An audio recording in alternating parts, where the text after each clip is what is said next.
Para que yo lo entienda, ¿cómo es la sensación de venir de un lugar donde lo tenemos todo? No tenemos miedo a que pase algo, que alguien nos quite todo, a que nuestros hijos puedan dormir tranquilamente o comer. Llegar a un lugar donde no hay nada. Cuando tú dices, bueno, pero vamos a ver cómo estáis aquí, y lo primero que te dicen es, estoy vivo, mi hijo está vivo, mi hijo está aquí. Muy buenas a todos, estamos aquí una vez más en un nuevo episodio de Café y Tatu.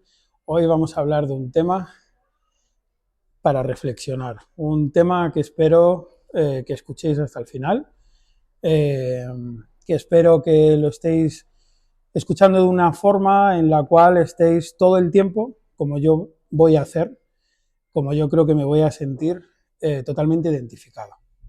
Para ello he querido contar con una amiga a la que aprecio muchísimo, a la que está haciendo un trabajo, bueno, no sé cómo describirlo, la verdad, porque es totalmente audaz, es totalmente por alguien, sin más. Os presento a Laura. Hola, ¿Qué tal? ¿qué tal? Muy Muchísimas bien. gracias por venir. A ti, por invitarme y por darme el altavoz. No, que va. Me gustaría que te presentaras, que dijeras algo de ti que quieras que conozcan mejor. Adelante, esta es. Pues yo soy Laura Cubero, llevo 30 años en el mundo del tatuaje, hice mi primera convención como organizadora en el año 96 en Barcelona, en un sitio muy pequeñito, no tenía nada que ver con lo que es ahora una convención de tatuaje. Y a través de estos años pues he vivido la evolución, el parón, el seguir con el mundo del tatuaje. He tenido la suerte de vivirlo, vivir varias etapas además. Y bueno, eso me ha dado también la oportunidad de vivir otros mundos y ver con otros ojos otras circunstancias, ¿no? ¿Qué es lo que te atrajo a ti del tatuaje? ¿Por qué crees que acabaste en este mundillo? Sí, te digo, en el 96 yo era una cría, era muy jovencita, y me atraía lo que creo que ahora ha perdido un poco, que era el lado más oscuro, más bandido, más diferente de esa sensación de entrar en un estudio de tatuaje en ese momento, y era como, wow, estoy entrando en un estudio de tatuaje. Como algo peligroso, Como algo peligroso y sí, algo muy diferente a lo que había vivido ya yo hasta entonces, ¿no? Me gustaba mucho esa sensación, también he amado siempre el arte, me gusta muchísimo, lo he vivido desde muy pequeña en mi casa, y bueno, esa mezcla fue lo que me atrapó hace ya 30 años. Y de ahí a montar convenciones, o sea, eso al final te ha hecho, evidentemente, viajar una barbaridad y conocer a muchas personas de muchas partes del mundo. ¿Cómo es la sensación de poderles unir en un solo sitio y estar con ellos tantos años, tantas veces como lleváis? Pues es brutal. La verdad es que ahora miro para atrás y la gente más importante que ha pasado por mi vida, aparte de mi familia, en su mayoría han venido a través del mundo del tatuaje, ¿no? Yo hice la primera convención de la mano de Mick y de Mao.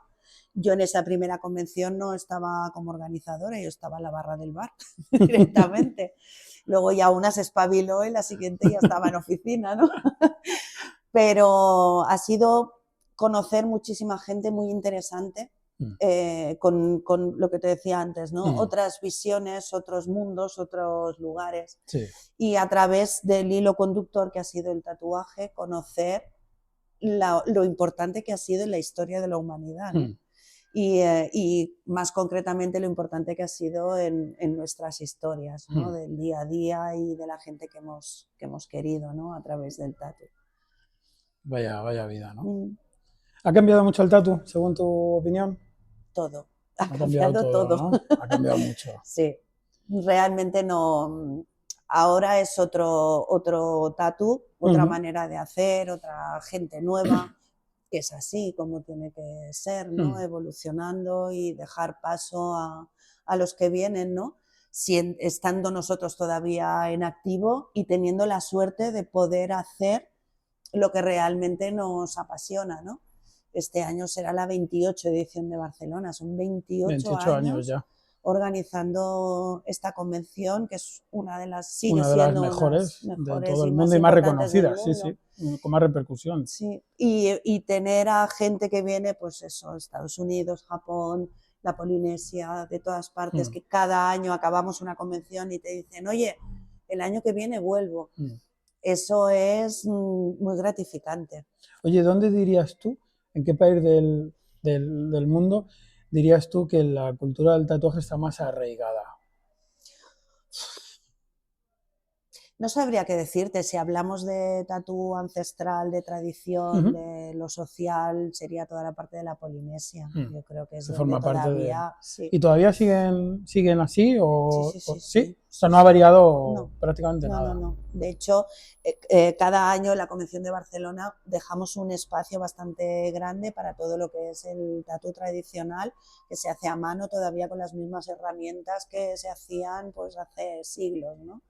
Y yo creo que es muy bonito no perder esa visión de de dónde venimos y nos va a facilitar el camino de hacia dónde vamos, ¿no? El amor por el tatuaje tiene que ser inmenso siempre, y el respeto por la gente que nos ha llevado hasta aquí, ¿no? Y que nos llevará seguramente durante generaciones.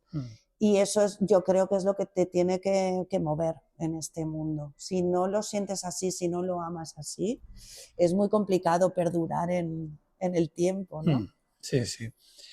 Actualmente estás haciendo un proyecto y es el motivo por el cual nos hemos visto hoy para charlar un rato. Me gustaría que lo contaras un poquito, una breve introducción a tu manera, porque creo que es algo súper personal. Sí, la verdad es que es una apuesta, empezó siendo una apuesta personal y ahora es una tozudez personal mía. Este año hacemos 8 años, en 2025 haremos 8 años. Como vienen las cosas más bonitas o más importantes en la vida, de casualidad, me hablaron, me explicaron de un proyecto con refugiados sirios en el Líbano. Ellos se autogestionaban, llevaban, bueno, lo que llevaban en esa época de guerra, actualmente pues, han sido 13 años de una guerra cruenta, y miles y miles y miles de desplazados en el mismo país y desplazados o refugiados en otros países. Líbano está pegado a Siria y habían pues cientos de campamentos, y me contaron de este proyecto que lo llevaban refugiados sirios, lo gestionaban ellos directamente y bueno, ayudaban a las familias que estaban en los campos de refugiados. No sé por qué, pero la historia me entró de lleno y decidí, después de una convención en Barcelona, cuando ya acabé con todo el estrés, todo lo que conlleva eso, todo dije, pues ahora me voy al Líbano y voy a conocerlo y voy Te a fuiste ver. para allá, Y me fui sin para más. allá, sin más. Y yo te digo, ese primer viaje siempre lo es, ¿no?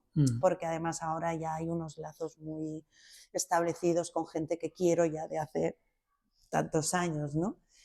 Yo creo que ese primer viaje fue un cambio en mi vida absoluto. Esa sensación que tienes a veces cuando te ha pasado algo, que no sabes dónde estás, no sabes dónde has llegado y qué te ha pasado en tu cabeza, ¿no? Y fue muy, muy, muy brutal esa experiencia de entrar por primera vez en un campo de refugiados. Para mí fue increíble, increíble. Tiene que ser un cambio, como un golpe en la realidad, supongo, ¿no? Es otro mundo. No, te da la sensación que vas por un túnel, que es este, y sales a otro mundo, que es ese. ¿Por qué? Ahora seguimos, porque sé que has estado en muchos más lugares, pero te quiero hacer una pregunta antes de seguir. ¿Por qué crees que no llega ese tipo de mensajes o ese tipo de situaciones a la gente? Yo creo que no llega porque no interesa, porque al final el mundo lo mueven 4 y estos 4 deciden qué es lo que se hace en cada parte, cómo se comunica eso a la gente de la calle como nosotros. cuántas fronteras hay que poner, a cuánta gente hay que pagar para contener esas fronteras, a qué países hay que pagar subvencionando para contener todas esas olas de refugiados. Entonces, nosotros aquí tenemos muy poca capacidad de poder decidir o de hacer. Yo siempre digo, bueno, ¿qué podemos hacer? Aparte de ayudar ahí directamente, pensarnos mucho a quién votamos, leernos todos los programas electorales, ¿no? Eso es importante. Hay veces que tú estás completamente de acuerdo con alguien, pero hay algo que te chirría allí, pues no lo votes, simplemente, ¿no? Y sobre todo educarnos y educar a nuestros hijos en la empatía. Porque hoy soy yo y mañana puede ser tú y mañana puede ser el país de al lado, ¿no? Sí. ¿Cómo? Uy, perdón, no sé qué, se ha lanzado. Mira, cuando hemos estado hablando muchas veces de esto, yo siempre me dejas... la palabra no es con un mal cuerpo, sino más bien con una impotencia. ¿Tú sientes esa impotencia cuando llegas allí? Muchas veces. Sí. Y aquí también la siento cuando sé de allí, ¿no? ¿Qué Sobre todo siento más que impotencia, sí, se podría llamar impotencia, pero sobre todo siento injusticia. Injusticia, porque al final es un trabajo muy directo. Yo trabajo desde aquí, recaudo dinero, me lo pongo en una mochila y me voy para allí. Y allí pues se utiliza pues, para la escuela que construimos en mayo pasado, o para comprar material escolar, o para comprar ropa, zapatos o pan directamente. Explícame el proyecto, ¿cómo lo creaste desde cero o por qué te inventaste eso y cómo lo desarrollas para que llegue? Yo conocí a una persona que llevaba una ONG muy pequeñita, que de hecho es la que me presentó este proyecto. Y al principio, a través de las convenciones de tatuaje y demás, pues hacíamos exposiciones o teníamos un stand de Tatuadores por la Paz, se tatuaba, yo lo daba a esta organización y entre unos y otros pues nos íbamos allí y funcionábamos. ¿Por qué tatuadores? Pues porque es el mundo en el que me he movido siempre. Entonces yo pensaba la mejor manera y a la mejor gente a la que llegar es con la gente que me muevo y con la que me comunico normalmente. Entonces con el tiempo pensé, hay veces que tú hablas con un tatuador y le dices, bueno, tengo este proyecto y tal, pues a través de otra ONG y decidimos hacer, cosa que al principio estaba yo un poco contraria, porque a mí me gusta actuar, no me gusta todo el tema burocrático y demás que significa empezar con una asociación o una ONG, ¿no? Siempre ha sido una relación muy íntima con tatuadores, ¿no? Porque al final es eso, hacemos una convención, montamos un stand, siempre desde que empezamos hace 8 años hay un tatuador o varios que te dicen, oye, sí, yo vengo todo el fin de semana, trabajo todo el fin de semana, no cobro absolutamente nada, que eso es muy grande, en los tiempos que vivimos, y todo íntegro te lo doy a ti para que tú te lo lleves para allá. Y esos resultados se ven pues cada día, ¿no? Porque al final nosotros tenemos un presupuesto cada mes, que ahora con la que está cayendo, pues llevo desde el mes de junio que no he ido, que se envía cada mes para cubrir sueldos de profesores allí, lo que te digo, comida, el centro que tenemos ahora. Pero para hacer eso todos los meses, ¿cada cuánto realizas el proyecto? Normalmente yo estoy trabajando cada día, entonces cuando no hay una donación, hay un evento que me invento de una exposición o me voy a un mercadillo. Hace 3 semanas estuve vendiendo ropa de segunda mano en un mercadillo, porque eso sigue funcionando y esos profesores hay que pagarles y a esos niños hay que educarles y hay un montón de gastos que son fijos, ¿no? Y sobre todo las convenciones. ¿Y por qué desde la ignorancia? Tú me hablas de profesores, puedo entender la construcción de una escuela, profesores, pero una vez que se montan esos proyectos allí, nadie de los que están allí, hablo de gobierno, lo que sea, nunca ayudan. O sea, al final hay que seguir, hay que seguir, hay que Ujú. seguir, hay que seguir. O sea, no A hay... ver, hay que decir que los Sí, profesores que tenemos allí sí. es un extra a su trabajo Sí, sí, me habitual, imagino, claro, sí, sí. ¿vale? Entonces, Sí, sí, sí. ellos O sea, dedican que hay ayudas el domingo que se incluso... van para allá, esos mínimos sueldos, porque además son mínimos sueldos, es un trabajo voluntario de ellos que hacen, ¿no? A nivel institucional, ¿qué te contaría? El Líbano es un país que ha estado muchos años sin un sistema de gobierno, sin nada. Ha recibido unas ayudas, como te decía antes, Mm, ¿no? De, bueno, vamos a contener refugiados aquí o como los contenemos en Turquía y vamos a ver qué se hace. mm, Yo la primera vez que llegué a la frontera con Siria, que de esto hace bastantes años, es otro momento que no voy a olvidar nunca porque casi se masticaba la atmósfera que había. Era pesadísima y eran campos y campos y campos y campos y miles de personas abandonadas de la mano de Dios. Hay que tener en cuenta que los refugiados sirios en el Líbano no tienen estatus ni de refugiado. mm, Entonces están allí a su suerte. mm. No hay ayudas, no hay nada. Yo creo que mucha gente que vea el podcast pensará, da igual hablar de Líbano, de quien sea, hablará, siempre habrá algunos o muchos que pensarán, bueno, la guerra, pero al final no, Estos no, siempre están igual. por eso, sí, sí, Es terrible sí, esta sí, frase. pero Sí. claro, al final siempre, pero yo creo que estamos en un momento en el que al final tendríamos que cambiar esas frases para decir qué narices pasa, que siempre en algún lugar hay personas mal. Porque ¿en cuántos países has ayudado? ¿Dónde, ¿Qué más sitios? Principalmente en el Líbano. Principalmente, no has ido a ningún sitio más, No, por ahora. espero este año poder llegar a Siria. Sería una ilusión ¿No? para mí poder llegar allí, porque además ahora es un momento en el que muchos refugiados se plantean volver a su casa, Sí, que por otro lado es lo que desean todo refugiado en cualquier lado del mundo, estar cerca de su país para en el momento que pueda volver.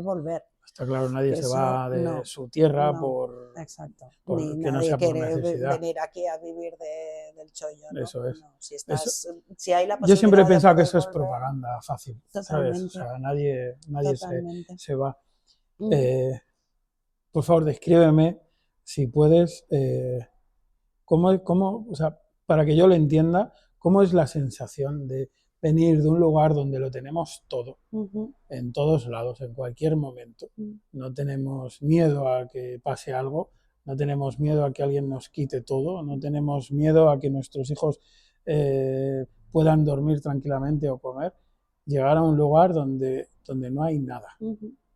Mira, a raíz de lo que me decías antes de las ayudas, yo recuerdo en este último campo que llevamos ya unos añitos aquí, recuerdo la primera vez que llegamos y había infinidad de niños, ¿no? Esas ayudas para hacer escuelas solamente para sirios o para hacer clases para solamente sirios, porque ahí ya entramos en los niños libaneses tienen un horario, cuando salen los niños libaneses entran los niños sirios, Mm. ¿vale? Ahí estamos. Yo recuerdo la primera vez que reunimos a todos los niños en una de las tiendas y había niños entre 2 y 14 años. No había ningún niño que leyera, que escribiera, que supiera coger un bolígrafo.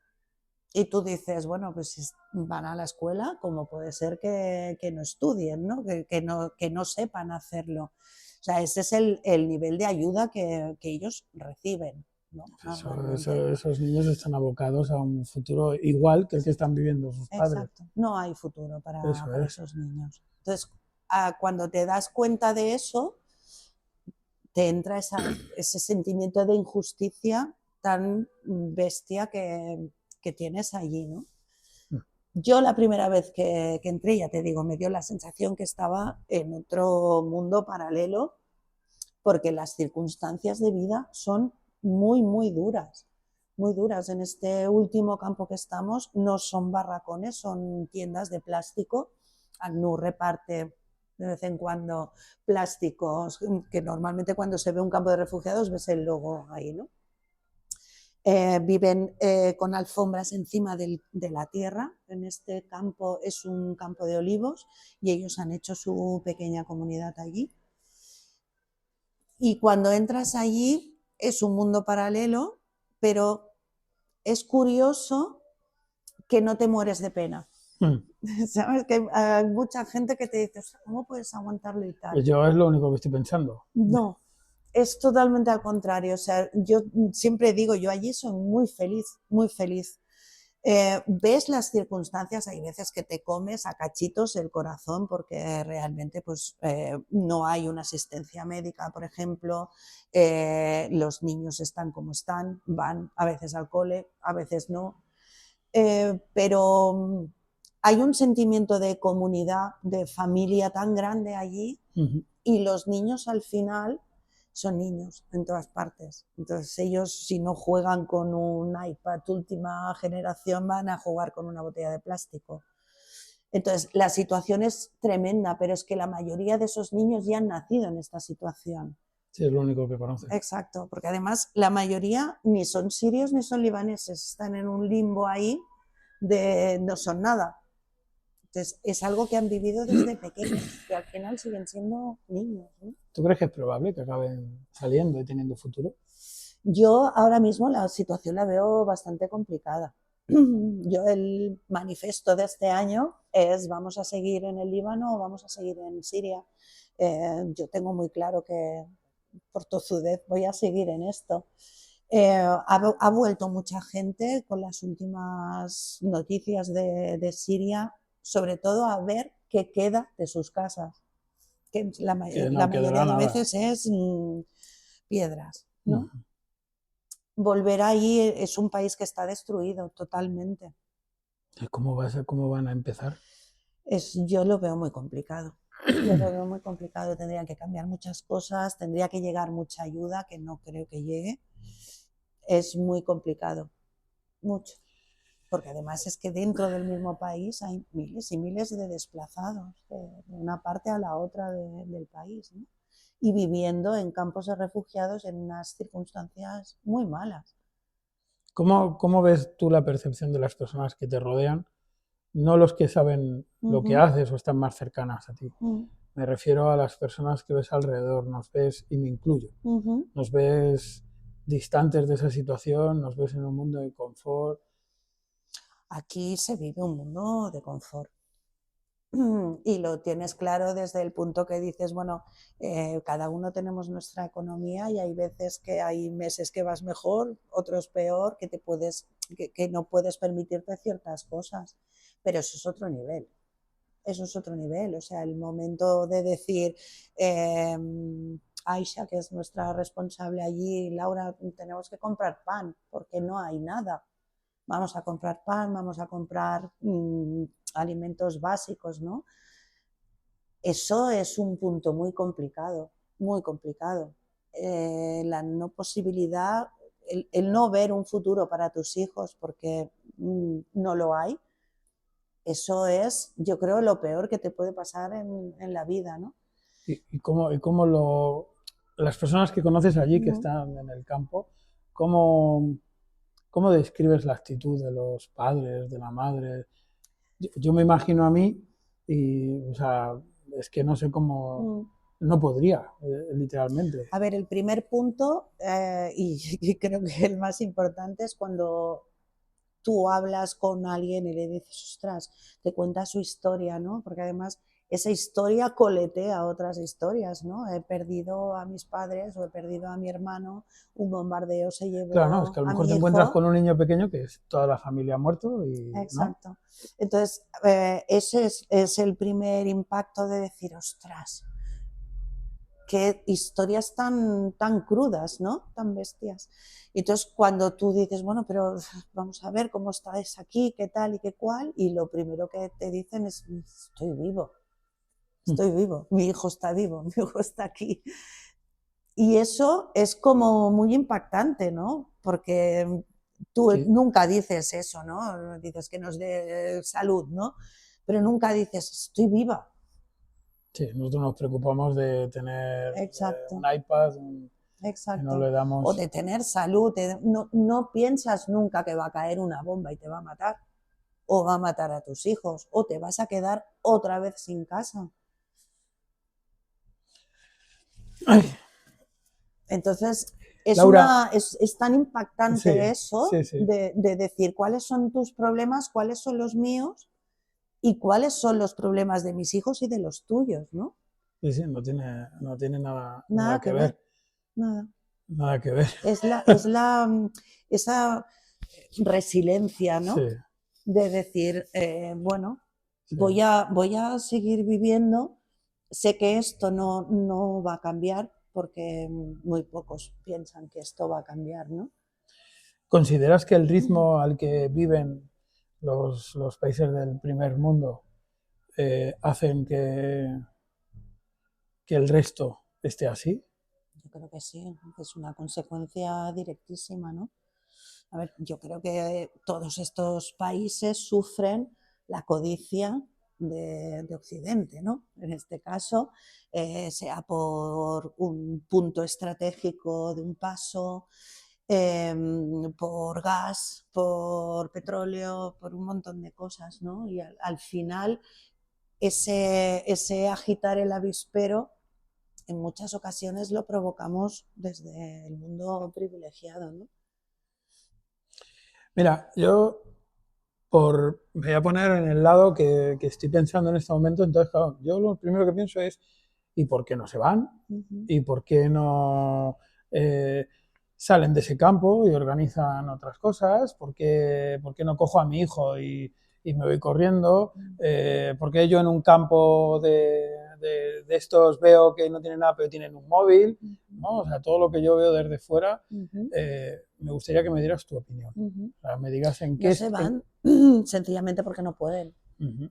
Porque de hecho, es lo que te comentaba, todos los refugiados con los que trabajamos, en su mayoría no tienen un estatus de refugiado. Eso quiere decir que no hay ayudas, que no están viviendo del país, que además, tal como está el Líbano desde hace bastantes años, eh, es un discurso político muy sobado, ¿no? No, claro, es que la culpa son de los refugiados, de los que vienen aquí. No, es gente que está viviendo o malviviendo allí sin ningún tipo de recurso. O sea, yo volví en junio y fíjate que uno de los días estaba en el campo y preguntando qué necesidades más, pues estaba a punto de volverme para aquí. Y el responsable del campo me dijo, es que no tenemos agua. ¿Cómo que no tenéis agua? ¿Cuántos días hace que no tenéis agua? No, nos cortaron el agua hace 4 días. Son tanques de agua que las ONGs o en este caso Uh-huh. creo que era, no sé si era ACNUR, la verdad ahora no lo recuerdo, creo que no. Pero bueno, era una ONG que Sí, normalmente llenan los sí, los tanques de tanques de agua agua para que puedan... que ya en verano estuvimos llenando la mitad del tanque porque solamente llenaban ellos la mitad. Pues el gobierno les había dicho que no se Pero podía es llenar de agua. agua, y no tenían agua.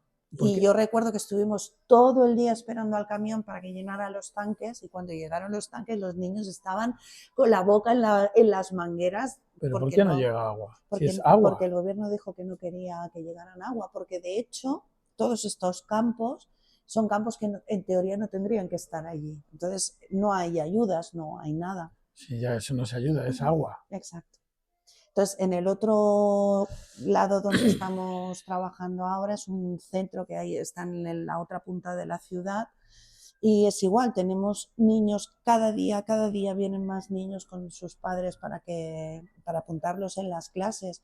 Y es una zona que es como un suburbio dentro de la ciudad, que solamente hay sirios allí y están pues de la mano de Dios igualmente. O sea, no con que estáis viviendo en pisos, la definición de piso es bastante complicada allí, ya estáis bien, no necesitáis ayuda. Entonces es como una dejadez, como un olvido muy exagerado, muy bestia. Muy bestia. ¿Cómo, O sea, yo te estoy escuchando y empiezo a tener claro que ya no lo puedes dejar. No, no.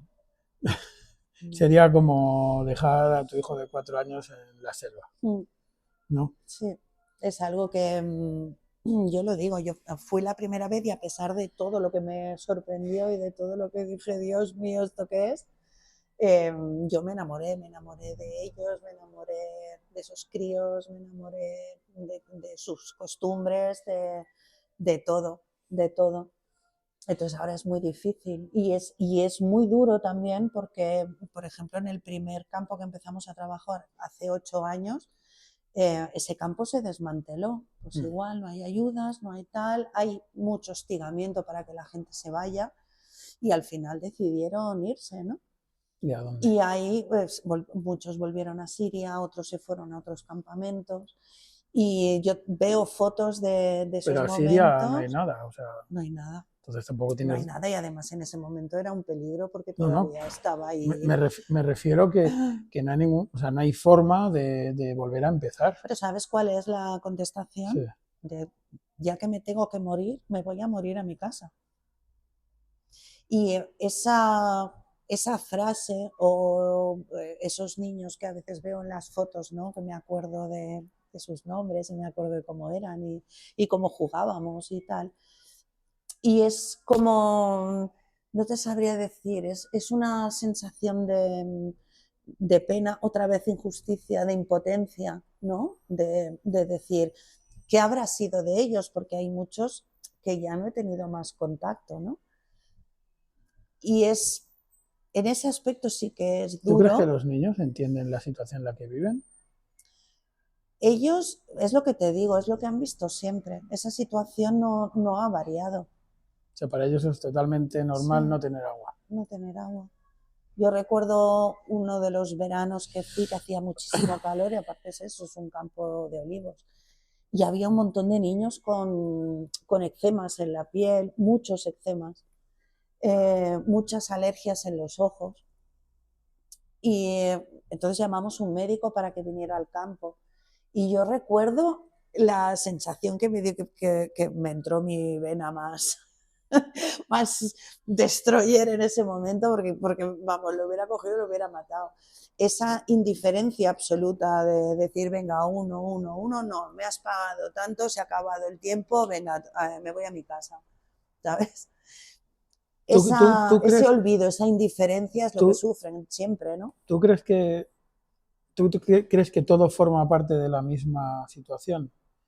Es decir, al final el odio atrae odio, la muerte muerte, Y yo creo que o es incluso peor la indiferencia. por eso, o sea, que ya forma parte de lo normal, ¿no? Sí, O sea, sí. ver un niño que se muere o un adulto en una bomba ya Sí, es... y al final tú dices, bueno, hemos estado aquí con tal crío que lleva pues eso, 4 años con nosotros en la escuela y ya ha empezado, chapurrea inglés, está empezando a escribir bien, a contar bien y este crío por la necesidad que tiene que empezar a trabajar y seguramente tiene que irse cada día a 3 o 4 pueblos más allá porque no hay trabajo cerca, ¿no?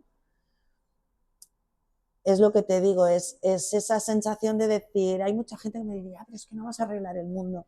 Si es que yo sé que no puedo arreglar el mundo, ¿no? Arreglas lo que puedes arreglar. Pero para esos niños Eres, eres, que ese proyecto ha pasado por su vida, es yo un- creo que eso les va a costar mucho, se van a acordar, ¿no? De pues yo empecé a leer o empecé a escribir o me he sentido importante para alguien. Porque al final es eso, yo hice una exposición de fotos en Barcelona, se llamaba Invisibles, y al final es esas sensaciones, son invisibles ante cualquiera. Para nosotros que estamos aquí siempre decimos, es que están tan lejos, es que no están tan ¿Te es lejos. fácil llegar a realizar un proyecto? Algo que, no sé, pues quiero montar una escuela, Uh que -huh. te está resultando fácil que se haga allí, ¿no? No, ya no te digo recaudar o hacer las cosas que doy por hecho que tiene su complejidad. Es más bien Hay que... cuando llegas allí, pues claro, yo me imagino, es que te estoy imaginando, Laura, te estoy imaginando, venga, no sé qué, hago tatuadores por la paz, cojo dinero y ahora me cojo un avión me voy para allá a un lugar peligroso desde mi punto de vista, que no tienen nada, yo me estoy cagando. Pues ¿Entiendes porque lo? no ves cómo voy, ¿eh? Yo siempre digo que me voy como la Pantoja en gira, ¿sabes? Llevo los dos fules de mis Claro, cosas. entonces, Además, después de todos los problemas en el Líbano, y ahora ya hago vía Istambul, Istambul, Trípoli, Beirut. O sea, es un show, es un show. y llegas, Pero, a ver, es difícil a nivel de institución, porque tampoco no hemos indagado demasiado, porque es muy complicado. Pero que sí que son muchas tardes de café, té y sentarte y explicarle pues, al dueño del campo de refugiados o, por ejemplo, ahora en el ¿cómo centro que al dueño de... estamos, Espera, explícame esto no lo entendió. ¿Cómo que al hay dueño un de... señor que tiene estas tierras y que las cede y para las esto? cede ¿Este señor y se recibe les algo? cobra, les cobra un alquiler, claro. Sí. Vale. Sí. En el caso del centro en la ciudad, por ¿Ese ejemplo, dinero quién lo es paga? nosotros. Bueno, no, hay familias que pagan, ¿eh? Hay familias porque normalmente en su mayoría los hombres salen a trabajar, o sea que hay familias que lo pagan. Que están En pagando el caso de la una escuela lo renta. pagamos nosotros, el O sea, al final alquiler son de la grupos, escuela. para que lo entendamos, es un grupo de personas, imaginémonos que han bombardeado esta calle, nos juntamos los vecinos, ¿no? Y nos vamos a otro sitio, nos vamos Exacto. todos juntos y queremos vivir aquí en esta tierra y si es tuya, te pedimos Claro, que nos tú dejes haces el y tú haces el asentamiento, business te quedas allí y luego con seguramente nuestra... vendrá un señor. y te dirá, me debes Sí, tanto, ¿no? que entiendo yo que debe haber señores de todo tipo, ¿no? En este caso, pues bueno, es una persona bastante razonable y ya te digo, nos dejó montar Dadas la las circunstancias, escuela. hasta incluso puede ser hasta el Exacto, mejor. tiene unas ovejas allí que se las cede para que puedan trabajar con ellas también, o sea Vale. que, bueno, es como cuando tú ves una película y la ves ya maravillosa, que yo te la explico y es maravillosa, y luego Pero está toda el making of, que dices, madre mía, no me creo el making of. Bueno, tiene su qué, porque nada es fácil. Y aparte esto, pues son muchas horas. ¿cuánto cuesta montar una escuela allí? No, no hablo de dinero, me refiero en tiempos y en... Mira, yo la montamos hace este mayo pasado, no el anterior, y yo creo que en ese viaje estuve unos 10 días y fue flipante, porque fueron a buscar el cemento, las maderas, el no sé qué. La escuela se montó en unos 4 días. El barracón con todos y los niños felices como unas los casas. niños flipando. Los niños flipando. Me imagino que ese Pero es lo que te momento... digo, que cualquier cosa, este último viaje me llevé un montón de tatus de estos de pegatina, hicimos una sesión de tatus, o sea, ves las fotos y te encantarían seguro, porque nos lo pasamos, nos reímos, bueno, fue ¿Tú súper crees que divertido. que los niños son felices? Yo creo que sí, yo creo que sí. Cuando tú No es no te han creado unas necesidades como muchas veces nos creamos aquí y creamos a nuestros hijos, ¿no? Porque yo creo que la mayoría de necesidades que tienen nuestros hijos son creadas por nosotros, ¿no? Sí, es que me El estoy niño viendo a tiene mí... que hacer esto, tiene que hacer tantos extraescolares, las zapatillas tienen que ser tal, el no sé qué tiene que ser cual. Entonces son necesidades que desde que son bebés empezamos a creárselas, ¿no? Hmm. Ellos, pues mira, te diré, las nenas cada vez que llego es un clásico, es un ritual siempre.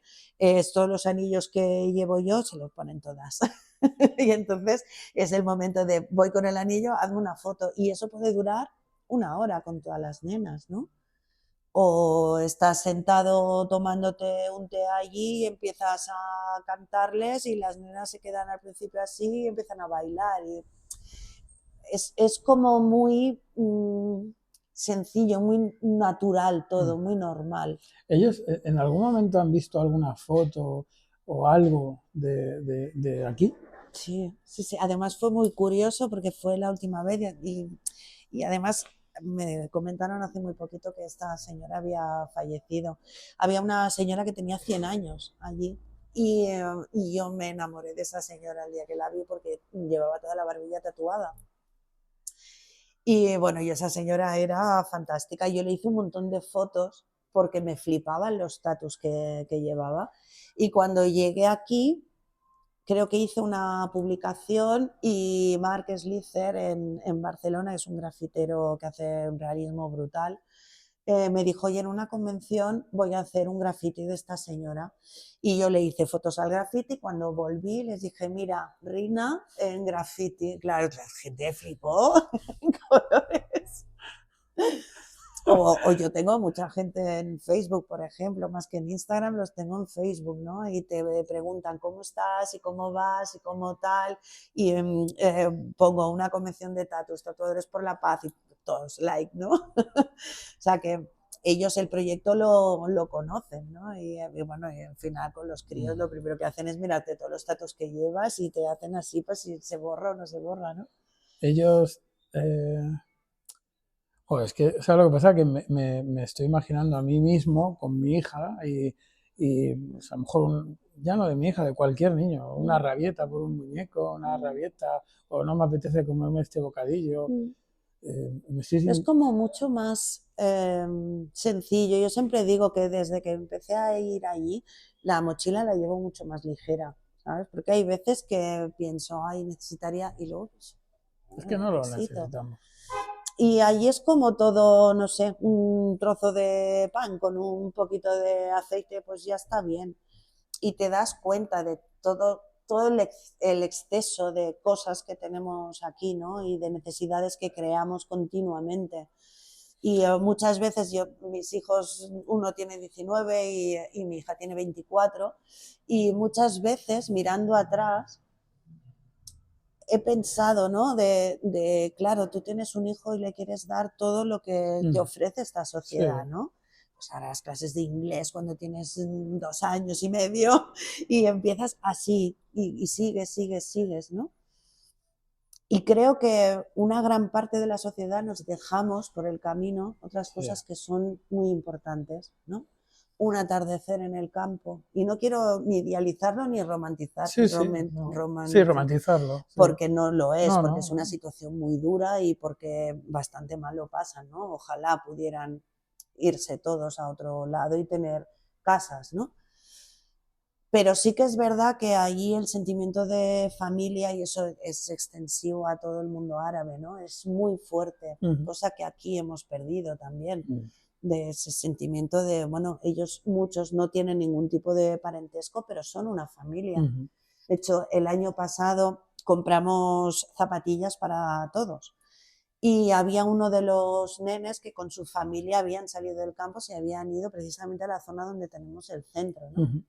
Y cuando nos pasaron la lista con las tallas de todos los nenes, él y su hermana estaban incluidos en la lista, porque ya no estaban en el campo, pero son familia y no tienen parentesco alguno, ¿no?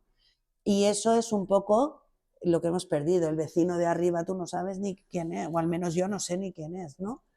Y el saludarte por la calle o sí, aquí somos más esas cosas individualistas, ¿no? las hemos ido perdiendo y yo creo que hemos perdido mucho en el camino con esa falta de sociabilidad y de ayuda. Hay un problema con alguien y esto te lo digo porque es que lo he visto, ¿no? O incluso la última vez iba yo arrastrando todas las zapatillas que habíamos comprado y había un chico en el café de delante y yo iba arrastrándolo hasta el coche. Y el chico, salieron 2 o 3, oye, te ayudamos. Y aquí tú, te están muriendo en la calle y es difícil que te digan, oye, se está muriendo usted. Sí, ¿no? somos más fríos, Sí. más individuales, yo creo. ¿Tú crees que eso lo hace ¿Tú crees que eso es evolución o involución? La nuestra, Sí. yo creo que es involución. Totalmente. Yo creo que confundimos las cosas con las necesidades. Suplimos cosas muchas veces por sentimientos, ¿no? Sí. Esa individualidad, ¿no? Que también lo hemos hablado muchas veces, ¿no? Que te traen pues las tecnologías, las redes sociales. No hace falta vivir en Estados Unidos para hablar por Instagram con Bruce Springsteen, ¿no? Por ejemplo. Sí, pero todas estas tecnologías que hay ahora mismo no nos hacen entender lo que está sucediendo en el 80% del planeta. Nos hace ser indiferentes. Correcto. Volvemos otra vez a ese 80% mundial que vive en unas circunstancias terribles y que para nosotros son invisibles, no están. Sí, de hecho yo creo que vivimos una época ahora mismo en la que vemos por televisión y redes sociales las cosas peores del planeta y parece un programa de televisión y cambiamos para de mí canal. Es terrible. ¿Por qué crees que hemos llegado a eso? Pues la verdad es que yo muchas veces me da la sensación que me he perdido una parte de la historia, ¿no? Porque lo hemos hablado también, esa sensación de mi generación, era una generación que estaba siempre en la calle, ¿no? Y siempre en contacto con mucha gente. Y esa ilusión de esa globalización del mundo, ¿no? Que iba a ser todo Europa, iba a ser toda una, sí. y esas cosas, yo creo que ha pasado algo, que yo me he perdido un poco y ahora es totalmente al contrario, ¿no? Estamos en un país ya que es España, que ya está bastante dividido, bastante separado y bastante movida y hay entre nosotros, ¿no? Cada vez más. Entonces, claro, cuando hay un país que tiene un problema grande, ves Ucrania, por ejemplo, ¿no? Esas frases de no, pero es que son iguales que nosotros. Están países árabes y te aseguro que más iguales que nosotros no pueden ser, ¿sabes? Entonces, muchas veces pienso, en uno de los campos que íbamos, había una de las nenas que tenía unos grandes ojos azules. Y esas fotografías de esa niña siempre tenían un montón de likes. Aquí está pasando algo, porque igual es un niño que una niña, que ojos marrones, ojos azules, pero pasa algo que lo llevamos dentro en el ADN, ¿no? Y que nos hace sentir así, de esta manera. Sí. ¿Te has sentido muy incomprendida en la trayectoria del proyecto? Me he sentido muy comprendida y muy arropada, por un lado. Incomprendida Por gente que yo pensaba que nunca sería incomprendida. Que te llevas tortas que dices, ostras, ¿en serio? ¿En serio piensas así de esta? O momentos que han habido cosas en nuestro país directamente, ¿no? Y que caen un poco como las caretas, y con todo lo que está pasando en este tiempo, ¿no?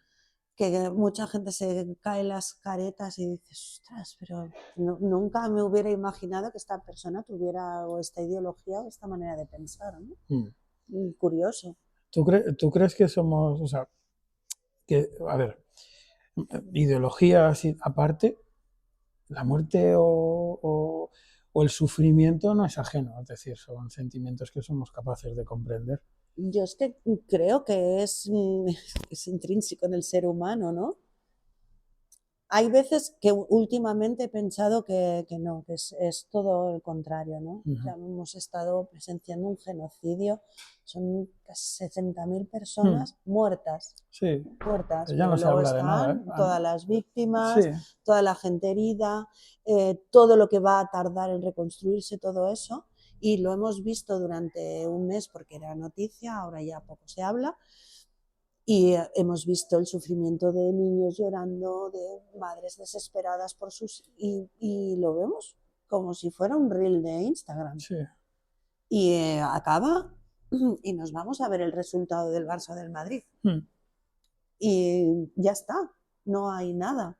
Yo en todo este tiempo he salido varias veces a la calle y ves el desespero de la gente que es de allí, ¿no? Pero también desespero de gente que está entre nosotros, que vivimos aquí, que somos de aquí, ¿no? No entiendo cómo esto no es general. Entiendo como algo tan tremendo como lo que ha pasado o está pasando, no te hace salir a la calle y gritar y poner el mundo del revés. No, a mí se me escapa eso.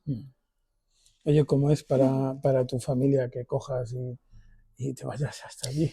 Ellos lo llevan muy bien. ¿Lo llevan bien? No, ¿No? no mucho. no mucho. A ver, yo sé que los pongo en una posición un poco complicada porque no es lo mismo el que se va que el que se queda y está esperando noticias, ¿no? Yo siempre intento pues, suavizar mucho todo y intentar estar en contacto porque tampoco no es fácil allí, Mm, no tengo sí, teléfono, ¿no? Tengo que irme cogiendo de wifi y voy diciendo claro. estoy bien, no pasa nada, estoy bien. ¿La carga emocional te la traes? ¿La compartes? Bueno, yo cuando La llego aquí exteriorizas? yo te diría que 2 semanitas bien que no quiero ver a nadie. Porque es el momento, yo allí estoy muy bien, porque además tengo trabajo, voy haciendo y ahora vamos aquí, ahora vamos allá, y ahora mira la lista de los nenes que vienen a hacer tal, o las mujeres de tal, o no sé qué. Y cuando ya cojo el avión, ya empiezo a notar ese movimiento extraño que tiene mi cuerpo cuando llega. Y cuando llego aquí, sinceramente, no aguanto a nadie. Por la calle voy diciendo, pues no sé para qué he salido, me quedo en casa hasta que no asimilo un poco otra vez que estoy aquí. El cambio tiene que ser brutal, ¿no? Muy bestia, muy bestia, muy bestia. Es Mm. que yo recuerdo hace 2 o 3 veces que vine justo que empezaba Navidad y vino a mi hija a buscarme con el coche al aeropuerto y pasamos por delante del Corte Inglés de Diagonal y me dijo, no mires mamá, no mires porque te vas a poner de una mala hostia.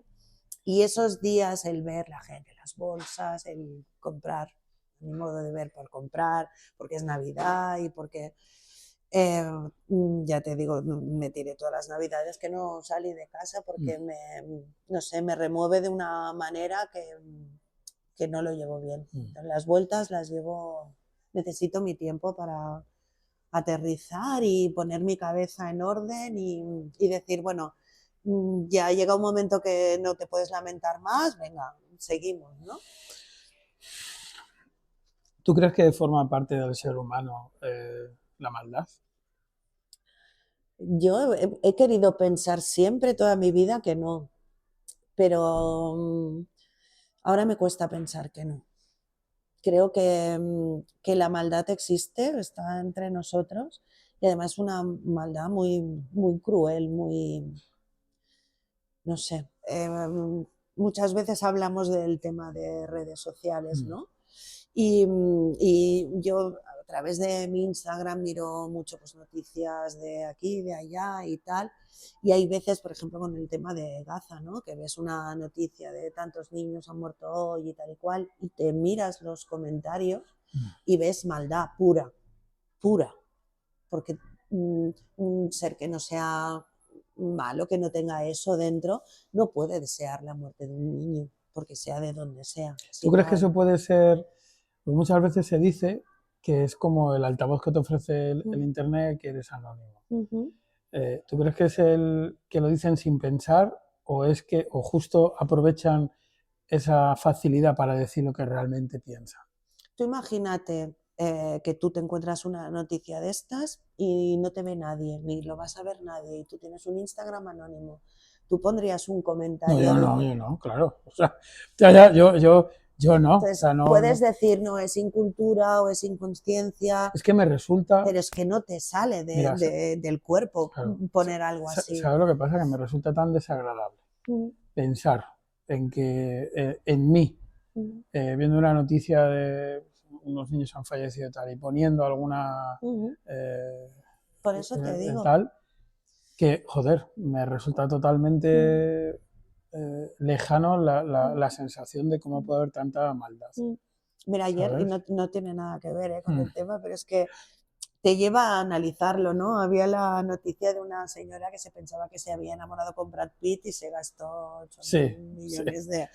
Y bueno, es el chascarrillo, te ríes, dices, "Bueno, vamos a ver, señora, ¿dónde va, no?". Pero tú leías las noticias y veías los comentarios, que todos somos tan listos que nunca en la vida hemos cagado nada, ¿no? Y será tonta, y será imbécil, y será tal, y será cual. Y yo pensaba, ¿qué necesidad tienes de, a ver, esta señora la ha cagado, ya está, ¿no? ¿Qué necesidad tienes a través de una red social de poner un comentario de qué idiota eres? ¿Qué necesidad tenemos, Quizá tu no? vida es una mierda y quieres quedar por encima de la mierda de otro. Sí, Así pero que, es como muy constante, ¿no? El hate en redes sí. sociales y dices, no sé, yo creo que te demuestra un poco la sociedad en la que vivimos y hacia dónde estamos yendo, ¿no? Ostras, es lo que te digo, empatía se llama un poquito. Sí. Desde que somos pequeños, enseña a tus hijos a eso, ¿no? Mm. A no machacar al niño que tiene al lado, a la niña que tiene al lado, por una cosa o por la otra. Es muy sencillo, los niños son muy moldeables desde pequeños. Entonces, enséñales a eso. Es que, ¿sabes lo que pasa? Que me resulta tan obvio Mm, que me resulta difícil mm, de pensar mm, que es necesario decirlo, ujú. ¿sabes? Pero Y, yo creo que hay que no, hacerlo no, no, sí, y muy constante además, porque si no, esto se nos va de no, las no, manos.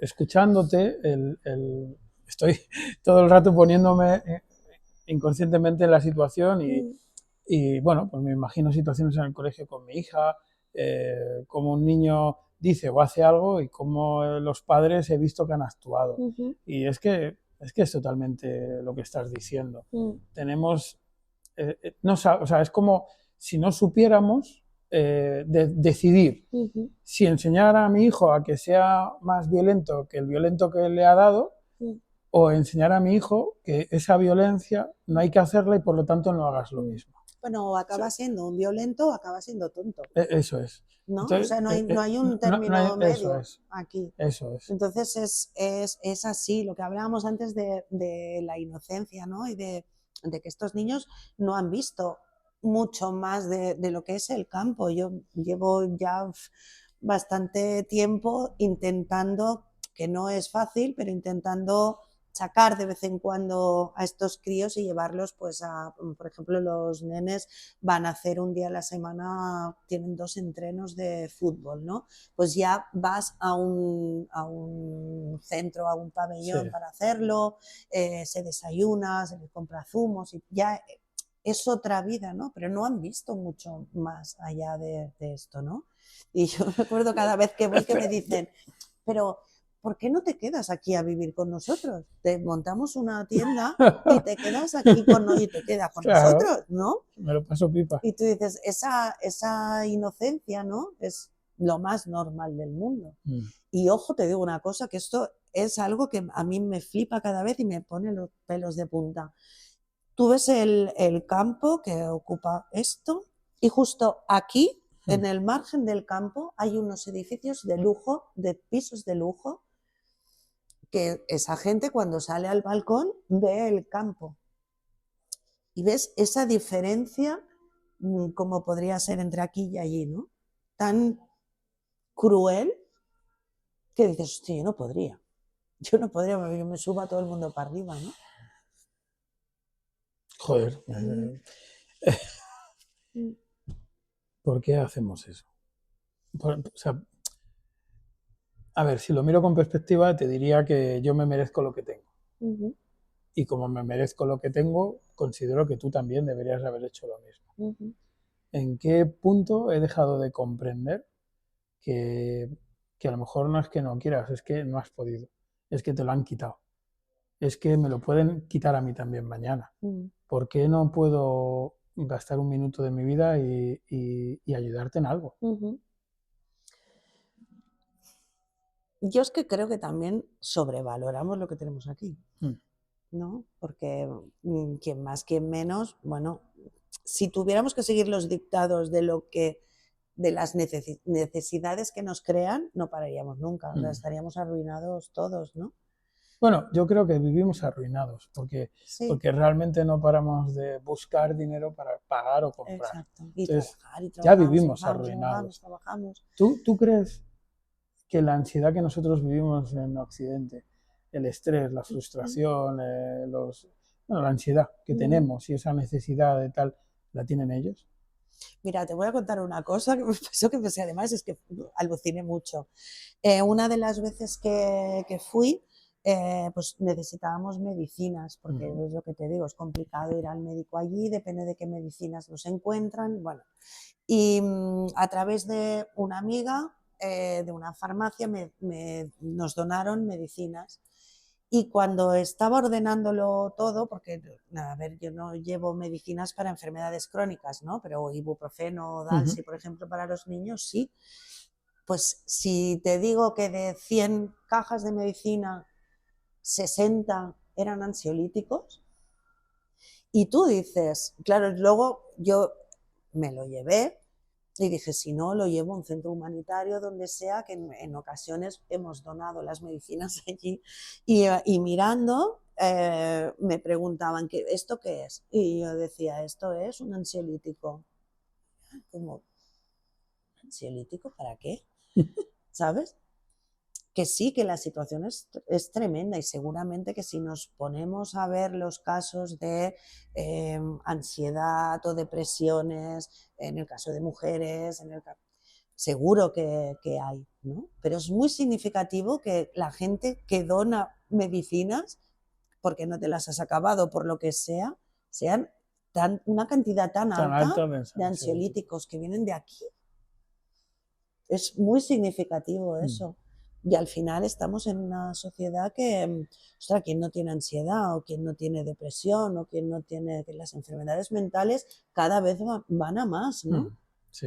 Aquí hay algo que no está funcionando, teniéndolo todo como tenemos, y teniendo la posibilidad de pedir esa camiseta que yo quiero, que a la media hora te llega a casa. Quizá teniendo todo lo que tenemos, realmente no tenemos nada. Seguramente, seguramente. Por eso te digo que no quiero romantizarlo, pero es que es así. Si la vida es la que es que no hay otra. Entonces, yo me pongo en su piel, ¿no? ¿Para qué voy a estar lamentándome continuamente por algo que no puedo cambiar? Puedo trabajar, puedo buscar trabajo, puedo hacer cosas, puedo intentar que mis hijos tengan tal o cual, pero es muy complicada esa situación. Entonces, ¿para qué voy a estar lamentándome todo el rato, ¿no? ¿Cuántas personas trabajáis en este proyecto? ¿Cuántos sois?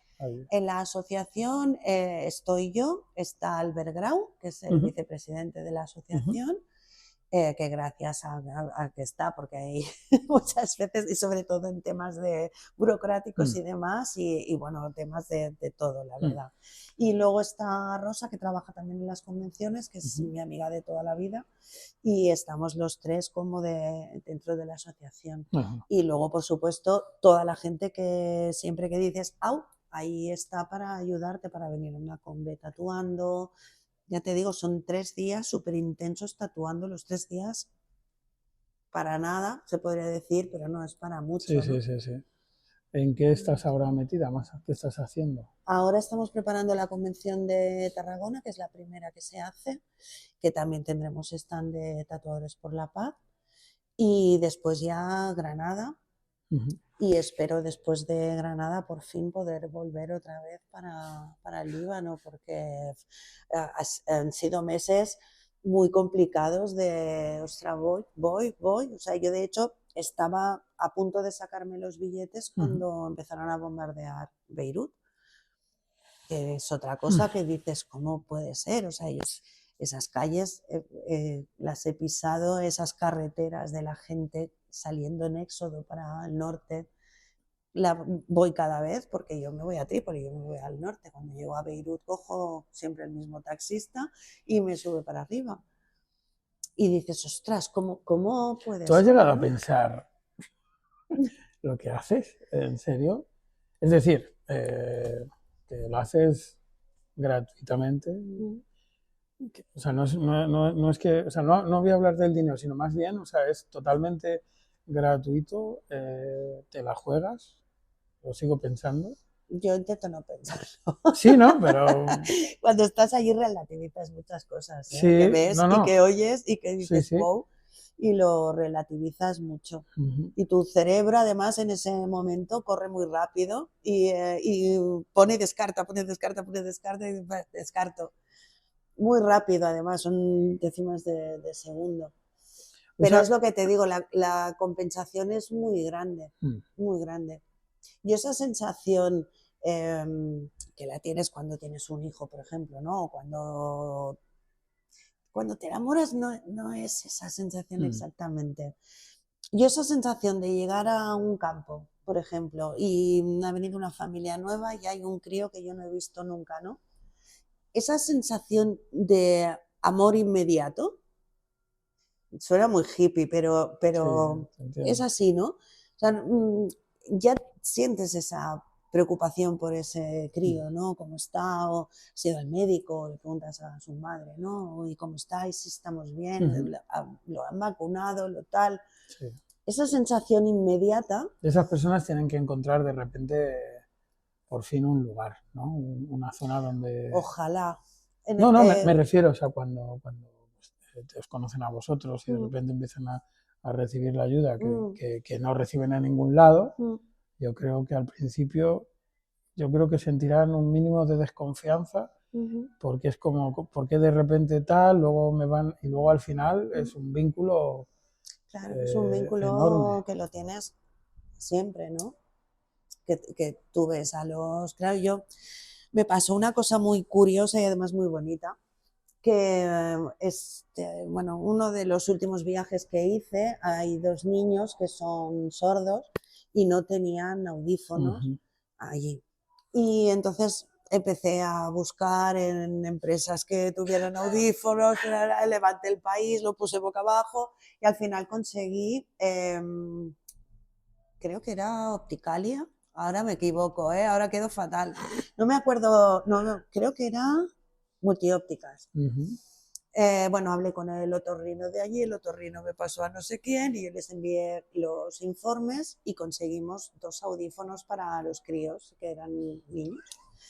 Y yo me voy para allá, yo claro, haciendo todo el viaje, todo el itinerario, Estambul, Estambul, Beirut, me voy yo con los audífonos de aquí. Y bueno, de los últimos días vamos a ver a los críos, ya habían ido al otorrino allí, se lo habían implantado, estaban ahora regulando, los niños empezaban a oír cosas que no habían oído en la vida, para mí fue flipante, ¿eh? Y desde aquí doy las gracias a esta gente que nos me cedió o sea, muy bien, me trataron súper bien. Y estoy en la casa donde estaban los niños estos y sale un chaval, pues no sé, debía tener 17, 18 años, y me mira y me dice, yo a ti te conozco.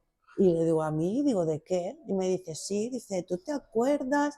Hacía ya porrón de años que habíamos ido a visitar un orfanato en una parte de la ciudad y el niño vivía con su madre en el orfanato. Y me decía, sí, tú viniste, y tu estatus.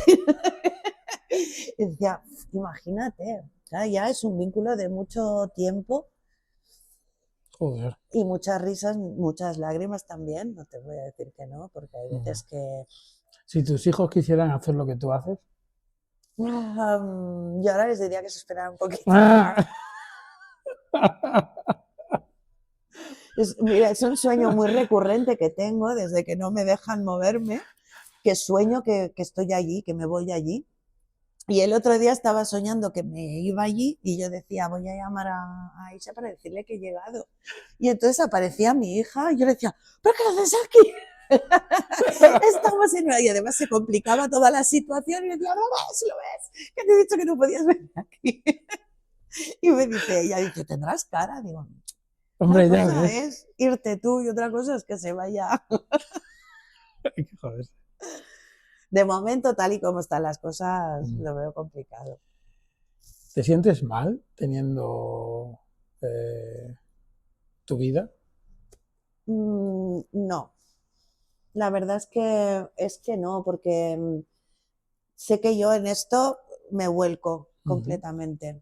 O sea, para decirte, yo acabo de trabajar durante todo el día y entonces por la noche es el momento más o menos que siempre nos video reunimos con Aisha y miramos, pues, esto por aquí, ahora compramos menos pan, ahora compramos... O sea, para mí es un constante, pero no lo hago como una cosa que tengo que hacer, porque hay que hacer, no, es que me sale, ¿no? Y hay muchas veces que me llegan fotos por la mañana y No, los no, veo y no, me no me has entra... entendido. Me refiero, yo me imagino, Mm, yendo para allá, viendo la magnitud de la situación. mm, Entonces luego vuelvo a mi mundo donde la situación es totalmente distinta. ¿Tú has tenido alguna vez algún sentimiento de yo lo tengo, ellos no? Porque también doy por hecho que en este camino has tenido que tener momentos muy duros. ¿Te has sentido...? No, es lo que te digo, que yo creo que dentro de mis Sí, posibilidades me vuelco te vuelcas todo lo que creo que hago lo que puedo Sí. y voy a seguir haciendo Bueno, todo lo ya que haces más puedo que por yo. Ellos, ¿no? Haces más que yo. A Pero, niveles, claro, o sea, el que se claro, siente mal estoy siendo yo yo. muchas veces he pensado, No me ¿no? gusta hablar esto contigo porque me siento mal. Pues no hay por qué. No, pero ¿sabes por qué? Te voy a decir lo que siento, ¿vale? Lo que siento es que soy totalmente inconsciente de que la parte en el mundo en la que yo vivo es un cachito tan pequeño en comparación a la desigualdad en la que vive el resto del planeta.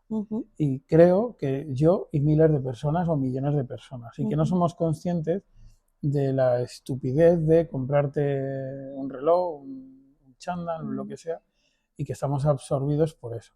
Y hablándome de todo lo que me estás hablando, pienso en mi hija y en cómo, y en qué la doy, y en qué no la doy, o en cómo lo enseño. Y sí, yo sí. Yo no es que me sienta Pero yo culpable, creo que a ver, pero la vida, o al menos para mí, yo te digo, bajo a los infiernos cuando sí, vuelvo para sí. aquí y luego resurjo. Yo tengo mi vida aquí y yo me voy a tomar una cerveza con mis amigos o me voy un día a bailar, ¿vale? Porque es tu vida, porque no puedes Correcto. hacer otra cosa. Y yo muchas veces me he planteado, ostras, si en un futuro pudiera, a mí me gustaría pasar una temporada más larga allí y otra temporada aquí, ¿no? Eso es así, porque es tu vida, tú has nacido aquí y estás Sí, viviendo aquí, sí, sí, tienes sí, tu sí. negocio aquí. Yo creo que es más terrible la indiferencia de quien lo sabe y le da igual esta causa, otra o la que sea, me da igual, ¿no? El no tener tú puedes tener 400 zapatillas, pero de esas 400 zapatillas dices, ostras, pues esta causa me ha llegado, pues voy a apoyarla. Que a veces el apoyo no es simplemente dinero, ¿no? El apoyo muchas veces es, ostras, voy a darle visibilidad, voy a hablar, yo siempre lo digo, ostras, un compartido para nosotros es muy grande, porque a más gente llegaremos, ¿no? Ostras, si tú vives aquí, tienes las comodidades de aquí, pero hay que tener una parte de tu cerebro que se dé cuenta que somos privilegiados. Sí, totalmente. Mira, el otro día en otro podcast estuve hablando con Rosa, hablamos de sostenibilidad y me comentaba una cosa que era el poder del individuo, en realidad. Y es que por mucho que hablemos de reutilizar cosas y tal, al final es la responsabilidad de cada uno de nosotros el consumo, porque si realmente el individuo entiende que el consumo debe ser consciente, las empresas, que son las que lo generan, no generan más. Por lo tanto, su actividad y sus aspiraciones disminuyen. De ahí que te dijera que sí me siento, de alguna manera, responsable de lo que sucede. Porque además no soy yo, yo se lo estoy inculcando a mi hija se lo inculcará. O sea, es un ciclo que no Yo creo no que hay una paramos. parte de activismo que hay que instaurarlo, sobre todo en gente joven, que Eso ya no sucede. hay que hacerlo. Ya no sucede. Hay que hacerlo. Eso... Yo ya te digo, he ido a muchas manifestaciones por Gaza y hay mucha gente joven. Sí. Si yo hablo con mis hijos, por ejemplo, y me dicen, ya, pero ¿para qué vamos a salir a la calle a chillar si no cambias nada? Bueno, las grandes cosas se han cambiado chillando la calle, muchas veces, Sí. ¿no? Entonces, yo creo que es ese, ostras, voy a hacer algo, me da igual, por la señora Paquita del barrio o por quien sea, ¿no? Otra vez, volver a inculcar eso. Tú ves a una señora mayor que va cargada con un carrito de la compra, pues no sé, lo normal es decirle, señora, quiere que la ayude, ¿no? O Sí. la vez que tiene que subir 5 pisos. Esas cosas son las que perdemos cada día. Y claro, una persona que no tiene esta empatía aquí, ¿cómo la va a tener a 3.000 kilómetros, Sí. ¿no? pero es algo que nos están metiendo por los ojos cada día y cada día que pasa nos es más indiferente. Y dices, ostras, ¿cómo puede ser, no? ¿Usas redes sociales para promocionar y buscar cosas? ¿Sí? ¿Y qué respuestas sueles tener? ¿Crees que te están sirviendo para algo? Porque el mundo de las redes sociales... Es complicado. Es complicado. ¿Tú crees que es un canal válido para este tipo de cosas? ¿O? No mucho. A ver, sí que se consigue y realmente la gente que es fiel al proyecto o que le entra al proyecto es muy fiel a lo largo del tiempo, ¿no? Hay gente que nos sigue desde el principio y en todo lo que pueden nos ayudan y hay una comisión y vienen o se ofrecen de voluntario, lo que sea, ¿no? Sí que es complicado porque ¿cómo enfocas esto, no? Yo muchas veces he analizado redes sociales de ONGs o de gente que ayuda, ¿no? O pones a un niño llorando, que yo huyo de eso, no me gusta nada, no quiero verlo así, porque además, ya te digo, no son así. O pones fotos recurrentes de la escuela, del tal, y el dedo para pasar. Es muy fácil. Es muy fácil. ¿Tú crees que las personas perciben eso como una estafa o perciben eso como un aprovechamiento para ganar dinero? En general, sí. Con organizaciones de este tipo, en general, sí. ¿Y las organizaciones grandes, tú crees que son valiosas, o sea, que valen para algo realmente o no? Pregunta caliente, ¿ok? A ver, hacen un cometido que no sé cuál es y creo que se podría hacer mucho, mucho más. Y luego dentro de organizaciones tan grandes hay todo tipo de gente. Salió no hace mucho en redes MrBeast, creo que se llama, que es un youtuber muy, muy conocido, ¿no? Y el tío se gastó no sé cuánto dinero y colocó pozos y cosas y tal, y tuvo un mogollón de problemas con los gobiernos, ¿no? Tuvo, vamos, todo lo que... Es Entonces, que es claro, complicado. ¿por qué? ¿Por qué? Porque habiendo esas organizaciones y toda esa magnitud, al final son personas con capacidades, las que sean, las que al final van poniendo de su parte y de su gran esfuerzo.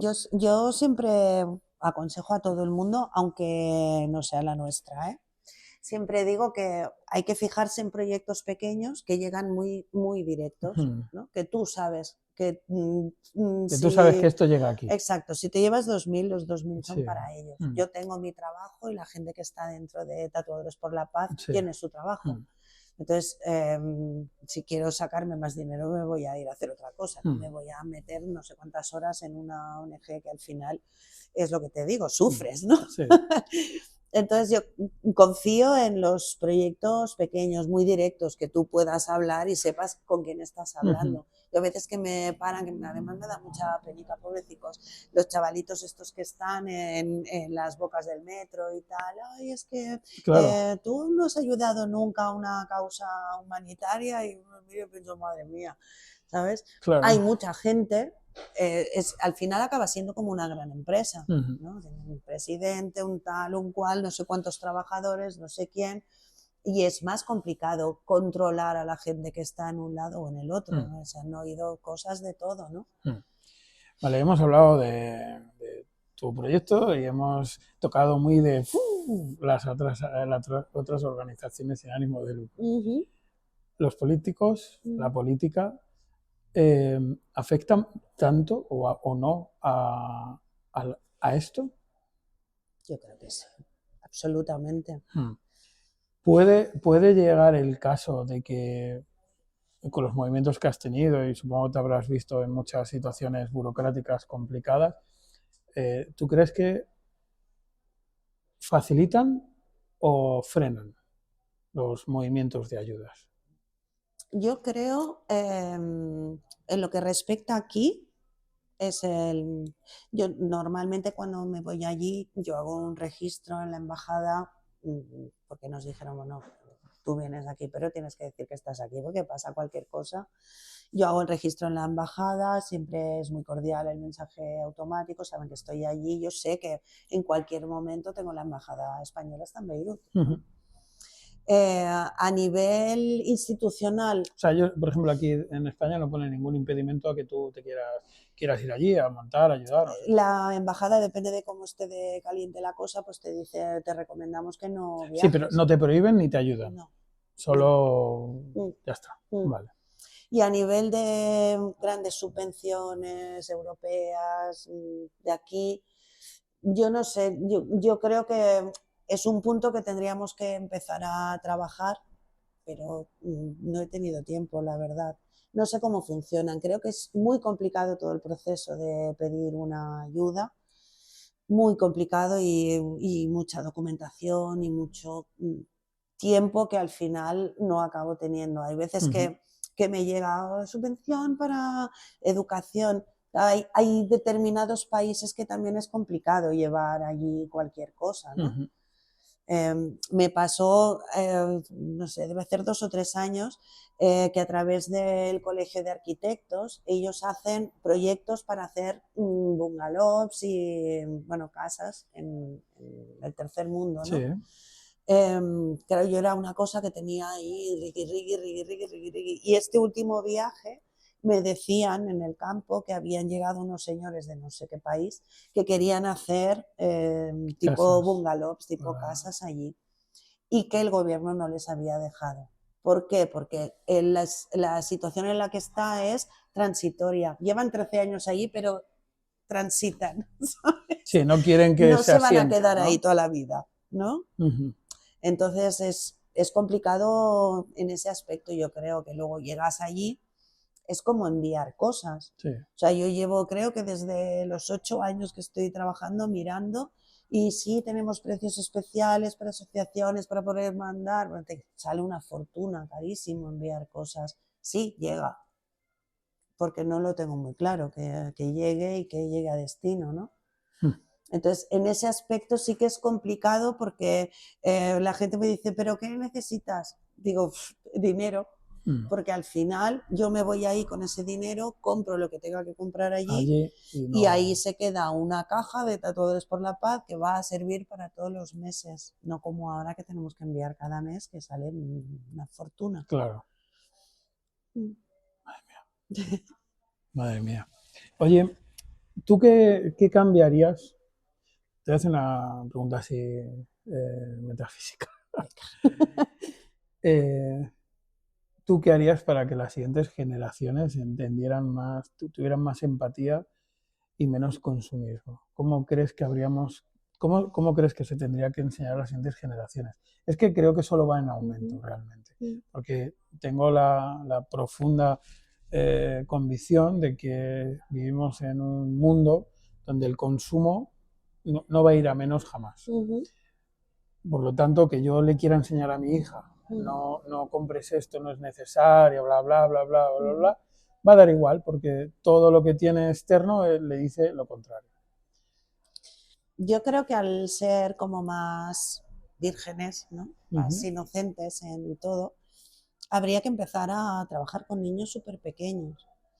De hecho, uno de los proyectos que tenemos es que escribí un cuento para niños, precisamente por eso, porque me duele la pregunta que te he dicho muchas veces, ¿no? Si ahora mis hijos fueran pequeños, ¿cómo les explicaría el mundo que vivimos? Porque no sabría por dónde empezar, ¿no? Entonces, bueno, con que Sant Jordi es tan multitudinario en Barcelona, en Cataluña y tal, pensaba, a ver si tenemos tiempo y encontramos una imprenta afín, hacer ese cuento Seguro en que ilustración, lo encuentras, pero en ilustración, que ya tenemos el ilustrador y demás, para empezar eso desde pequeños con un pequeño cuento de La Rosa y el Dragón, a enseñar eso, lo que es la empatía, ¿no? Y enseñar que hay otros mundos y que esos niños existen. Me acuerdo que era pequeña y venían con el rollo del Domun, ¿no? Y eso todavía, el Domun todavía tira para allá, o sea que no se ha arreglado nada. Pero yo creo que hay que empezar de muy pequeños, Mm. pero desde escuelas, los padres, todo el mundo, ¿no? A enseñar que, bueno, en un mundo tan diverso como el que estamos, pues tienes que saber que eso existe, que los niños no son de cristal, hay que irles explicando las Ujú. cosas poco a poco, ¿no? Y entrar en esa diversidad y en esa apertura de miras que a veces me da la sensación que vamos cada vez a cerrarla más y no entiendo. 2025, ¿no? Mm. Mm. ¿Compartirías conmigo algún momento, alguna cosa que hayas experimentado muy mala en Mm. tus viajes? ¿Quisieras externalizarla? Yo creo que uno de los momentos más raros que he vivido allí, aparte de las historias que escuchas y demás, fue esta sensación física la primera vez que llegamos a la frontera. Y sobre todo cuando llegamos a esa frontera que veías, decían, todo eso de allí ya es Siria, ¿no? Mm. El miedo en los ojos de la gente. Eso es algo que no te lo dicen, no te lo explican, pero que te atrapa, ¿no? El decir, ostras, estoy en una zona que no quiero estar porque es una zona chunga, es una Mm. zona peligrosa, ¿no? Ese miedo, ¿no? O en esos mismos ojos ese recuerdo cuando hay historias que son muy densas, que hay veces que dices, ¿qué hago? Me pasó con una señora que me estaba enseñando unas fotos y tal, y hubo un momento que me estaba explicando que habían matado a su hijo, y hubo un momento que me enseñó una foto, y yo, el acto tal, era una foto cuando ya había muerto, y el primer acto que fue taparle la foto con las manos, ¿no? Y luego pensé, imbécil, ¿qué haces? Pues te la está enseñando ella, ¿no? Y entonces quité las manos y lo que me salió fue abrazarla Mm. y bueno, lloramos las dos y ya, ¿no? Sí. Pero son esos momentos que dices, ostras, qué duro tiene que ser para una madre, ¿no? Pasar eso. O qué miedo has tenido que pasar pasando la frontera o cuidando a tu hijo que es un bebé, ¿no? Son esos momentos que, más allá de la situación en la que están, ¿no? De esas historias tan densas. Les sientes, déjame escoger la palabra, porque es que realmente me imagino el dolor, bueno, imaginar no, me pongo, pienso en mí con mi hija, y, pero claro, masificado en la forma en la que está, les sientes de alguna manera eh, que han aceptado por completo la situación, la muerte, como algo que sucede Mm. de forma natural Ujú. y Sí, total, ¿no? total. O sea, es algo que lo tienen completamente interiorizado Y el valor de la vida, lo que te y el digo, ¿no? valor. No hace mucho alguien me decía, mi país va a ser donde me sienta seguro y aquí estoy seguro a pesar de todo. Y es así, ¿no? Al final dices, estoy vivo, estoy vivo, no tengo otra. Pero te estás sonriendo, eres feliz, porque estoy vivo. Mm. Tan sencillo, tan fácil como Mm. eso, estoy vivo. Estoy vivo y puedo tener a mis hijos aquí, lo pasaré peor, mejor, Mm. lo que quieras, pero estoy vivo.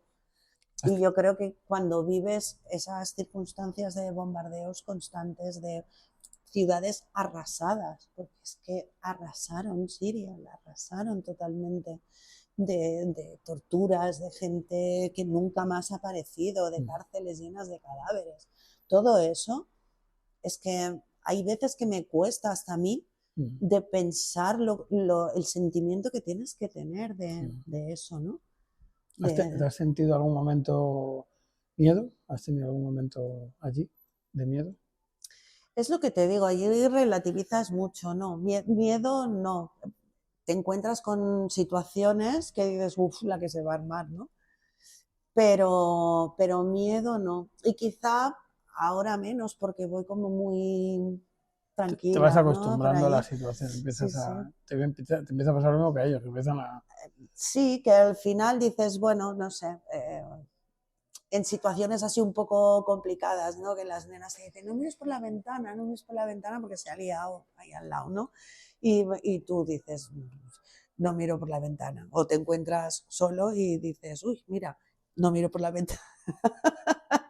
¿Sabes? Lo relativizas porque si al final no podrías vivir ahí, ¿no? O estar allí un tiempo.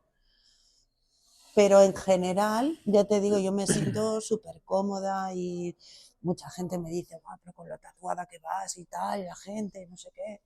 Y yo no me he sentido mal en muy pocas ocasiones. ¿Allí los tatuajes se ven mal? Por preguntarte una cosa No distinta. se ven, básicamente no se ven. No hay, no. No hay, no en exceso. Beirut es otra cosa, porque Beirut es la capital y como hay muchos bares y era una ciudad muy europea, ¿no? Pero donde yo voy no se ven. Pero ya te digo, no, es como curiosidad, ¿no? Más que otra cosa de, hostia, está toda tatuada y eso no se va, ¿no? Pero no me he sentido mal. Y luego, donde vas, tienes que adaptarte, ¿no? A lo que hay. He visitado mezquitas, por ejemplo, que me flipa ir a visitarlas y tal, pues te cubres. Igual que si te vas al Vaticano, te van a hacer cubrirte también, ¿no? Pero no me he sentido nunca mal, ni nada. Bueno, Laura, muchísimas gracias por compartir A todo ti, que he esto. largado yo aquí lo más grande. Es que me encanta escucharte, de verdad. Muchas gracias. Creo que lo que haces es muy valiente, ¿eh? Bueno, yo no lo veo así, yo creo que No, se tengo claro que hace no lo ves así. Tengo no, claro que no se lo hace ves de así. corazón y ya te digo, yo ahora estoy que me subo por las paredes hasta que vuelva otra vez. Ya digo, bueno, ya hoy, esta noche, alto al fuego, vale, Gaza ya más o menos, esperemos que el Líbano lo dejen un poquito tranquilo, que también te la marinera. Así que estoy yo ahí, voy mirando Vueling ya sé que no vuela, Estambul, vi Estambul. Madre mía. Pues lo dicho. Laura, muchas gracias A ti. por venir, de verdad. Os animo a todos a que entréis en las redes sociales de Tatuadores por la Paz. ¿Tenéis web? No. Sí. Tatuadoresporlapaz.com. .es. Bueno, sí, Sí, bueno. .es. Que vayáis a la Convención de Barcelona porque es la mejor de toda España y reconocida internacionalmente. Lo digo porque la he vivido y es espectacular. Y repito, Laura, muchas gracias de verdad Gracias a ti, de por verdad. venir. Súper cómoda y muy bien. Me alegro muchísimo. Pues nada, chicos, hasta aquí este episodio. Recordaros que estamos en Spotify como Café y Tatu y La Mano Zurda en YouTube. Gracias.